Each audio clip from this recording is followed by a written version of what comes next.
Ассалаумағалейкум ағайын. Бүгін 20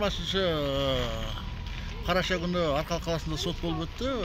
Кімнің Талғат Нұрмановты кандидаттың алып тастауға байланысты соттың шешімі бойынша Талғаттың талабы орындалмады. Себеп біздің сайлау заңында бұндай заңдар қаралмаған құқықтары азаматтардың. Бірақ негізінен шындап келсеңіз, бұл сайлау заңының өзгермесе ешқандай әділ сайлау болмайды дегенсіз.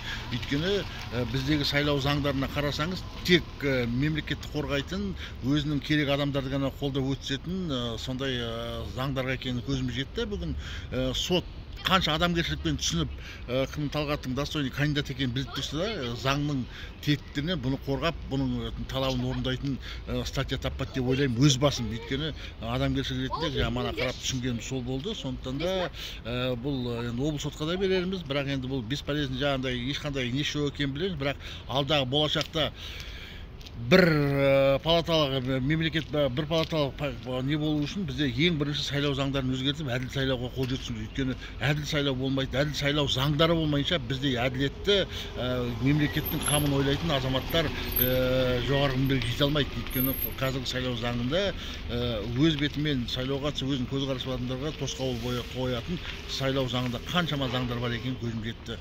Әділдік әрқашанда болу үшін бізге ең бірінші әділ заңдар керек деп ойлаймын.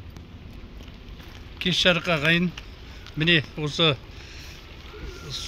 Арқалық қалалық сотының шешімін жаңа тыңдап көңіліміз құлазып тұр. Бұл енді біз осы даканса аяқталғанша бір жақсы жағдай бола ма деп осынша үміттеніп ек. Бірақ енді сот бұл жерде осындай решение шығарды. Талғаттың ешқандай ойламаған, ешқандай бір жағдаймен болған нәрсе емес, алған бір азғантай қарыз ақшасын кәдімгі декларация тапсырмады, осыны қоспады деген сияқты жаңағы орталық сайлау комиссиясының сосын мынау кіріс департаментінің талаптарын қанағаттандырып, мынау Талғат Жаңабаевич Нұрманов ініміздің өтінішін қанағатсыз қалдырды. Бұл мінекей үлкен бір реш туғызады. Бұл енді жаңағы Серік айтқандай, заңнамалардың жетіспегеніне болар. Әйтпесе сот қандай жағдайда да өзі көрініп, бәрін түгел түсіндіріп айтып отыр. Заңның өзі кейбір тетіктерді қарамағандығының осы несінде бір олқылық бар сияқты кәдімгідей.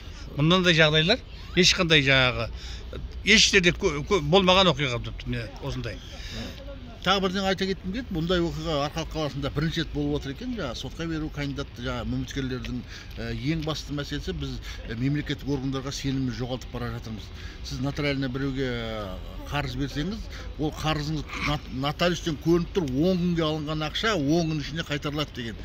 Ал бірақ сіз соған қарамай, осы қарызды сен өзің табысын жасырдың деген вердикт алды, сонымен осылай қалдырды. Сондықтан да нотариустерге де сенім аз, өйткені мемлекеттік органдардың барлығы заңның осалдығынан осындай жағдайда отыр. Әйтпесе 10 күнге берілген дүние қағазы бар, текст содан жабылу керек қой.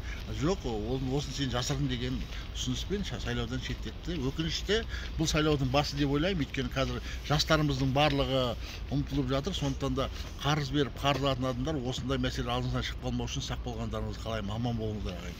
Ассалаумағалейкум. Келесем Серікға, Альмуратға бәрін естіп жатсыңдар, қалай болып отыр. К сожалению, на выборы не иду, суд проиграл. Но теперь посмотрим, завтра, может, областной сотқа береміз, қалай болатын. Но, увы, вот такие у нас законы, вот такой у нас новый Казахстан, к сожалению. Всем ассаламу алейкум, мира и добра.